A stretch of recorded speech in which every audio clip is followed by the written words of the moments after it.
Welcome back. Ed Martin here in the Pro America Report. We got a special appearance this week of John Schlafly. John Schlafly, of course, has the weekly column. It'll post later tonight. I guess probably posted right before the show aired on townhall.com, and I'll preview it. We'll talk about it later in the week, maybe tomorrow, on statues and on what they're doing with tearing down statues.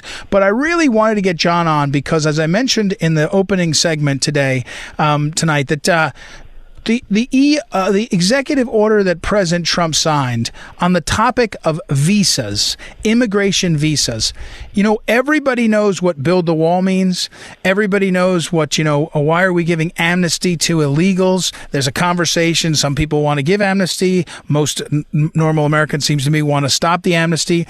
But one of the real abused immigration moves has been the use of immigration visas to fill jobs to the detriment of Americans. And John Schlafly's written about this. His late mother wrote about it many times. So I wanted to talk about this. So welcome, John Schlafly. First of all, you saw this executive order signed. This has got to be why you wanted, big reason why you wanted this president, Donald Trump, right? Yes, and it is one of the things that he campaigned on, going all the way back, I believe, Ed, to his immigrations, where he gave a whole speech on immigration. I believe it was in Phoenix, Arizona, during the campaign. And this was part of it, to have a policy that puts Americans first, that we employ Americans first, that we buy American first, and this certainly is part of it. Now, awful lot of business people have gotten adjusted to the system of a never-ending stream of docile and compliant people from foreign countries to fill both low-skill and high-skill jobs. But, the American economy is very resilient, and we can easily adjust. There are plenty of qualified people who can do all jobs in the economy. There's no job that we have in America that isn't substantially performed by Americans. And so, and that includes both high skill and low skill. And some of them may need a little more on-the-job training, which is fine. Companies can provide that. But we've got to put our own people back to work first. The movement to get back to work is picking up steam now, but it needs to be supported each month with new opportunities for Americans to get back to work. And John, I can almost hear your mother, the late Phyllis Schlafly, her voice in my ears as I ask you this question. You'll get these CEOs of companies, they'll go on CNBC and they'll complain now about this, and they'll say there's these jobs that we can't get Americans to do. That's just a lie, right? Well, it is a lie. And the last time I checked, admittedly a couple of years ago, but our higher educational system graduates several 100,000 engineers every year, but only about half of people who graduated from college with an engineering degree actually find work as an engineer. They go into other fields. Well, that's a whole pool of people who are educated enough for the same type of entry-level jobs that the H-1B visas are given to people from China and India.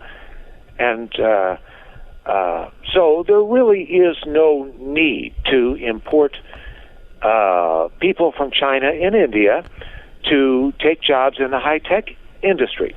We've got Americans who graduate from our own colleges who are qualified, perhaps with some on-the-job training, to do those jobs, and are very, very wealthy high-tech industry whose stocks have been exploding even in recent weeks, can well afford to provide the on-the-job training, if it's needed, to employ Americans in these jobs. We're talking with John Schlafly, and John's writings in his column, the Schlafly Report, which he writes each week, is available at townhall.com, but the archive is over at phyllisschlafly.com, all of his writings. John, this executive order, I was reading it, and it often gets into be a sort of word salad or letter salad. H-1B visas, H-2B visas.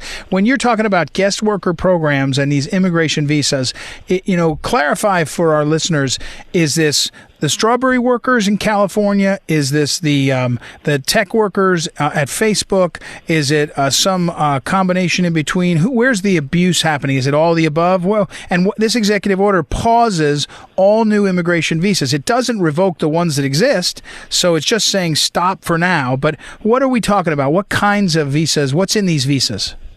Well, as you say, there's an alphabet soup almost of different categories which have a combination of letters and numbers, and each one of these things has a constituency. That's the way Washington works, and they have a lobbyist to maintain and expand their system. And the ones that for farm workers, proverbial strawberry pickers, I don't think the president has disturbed that category. I could be wrong about that, but I don't think so. But what he has done is the so-called high-tech category, which is H-1B. And also L-1 is another high-tech, and I think O-1 is another. Now, mind you, these are not really that high-tech. The qualification basically is a four-year college degree from any college in the world, and some of these people are really, to be honest, are not that bright. They're not exceptional people, but they do compete with our own college graduates, and there's no need for that. We have our own college graduates who typically graduate with tens of thousands of dollars of student loan debt, and they need to have access to a job which can enable them to repay their student debt. We're talking with John Schlafly. John, is the opposition to this move? Let's be clear. The Democrats are on board with broadly open immigration, but a lot of the Republicans, right? I mean, the resistance to President Trump's policy has been, has included lots and lots of Republicans. I mean, that's one of the real. If you talk about one characteristic of his policies, in some ways he's appointed judges very similar to most Republicans. On foreign policy in general, he's obviously got some departure, but he's still in line with the guys like Rand Paul and others, sort of a wing of the party. But on this question, he is unorthodox, even as to the Republican Party, right?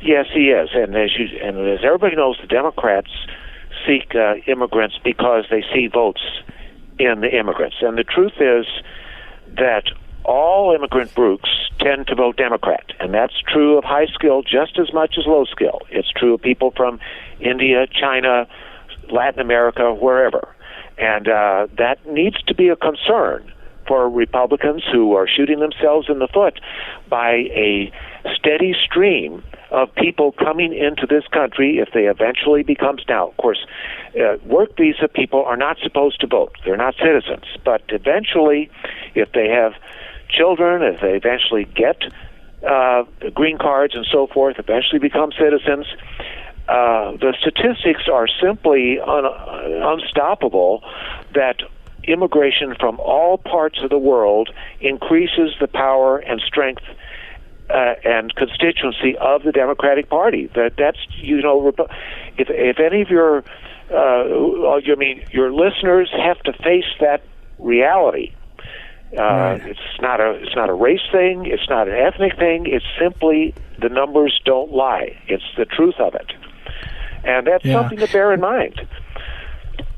Well, and again, it's a policy preference, and as I tell people, you have to know it. You have to know what you're talking about. It also is, there is an argument to be made about how, for lots of reasons, including the scale and scope of immigration, we have not been assimilating into an America the same way, meaning speaking English, understanding the Constitution the same way as it was in the past. Although in the past, 120 years ago, when there was a big influx, we'd actually at that point did a pause on immigration too. So this is not outside of the mainstream of our decision making, sort of the preferences. So unfortunately, John, I got to go. John Schlafly, the Schlafly Report is every Tuesday evening. It posts over at townhall.com. You can find it there, but also all of his writings, which is now every week for many, many weeks now, and it's archived at phyllisschlafly.com. So check it out there. Thank you, John, for the time.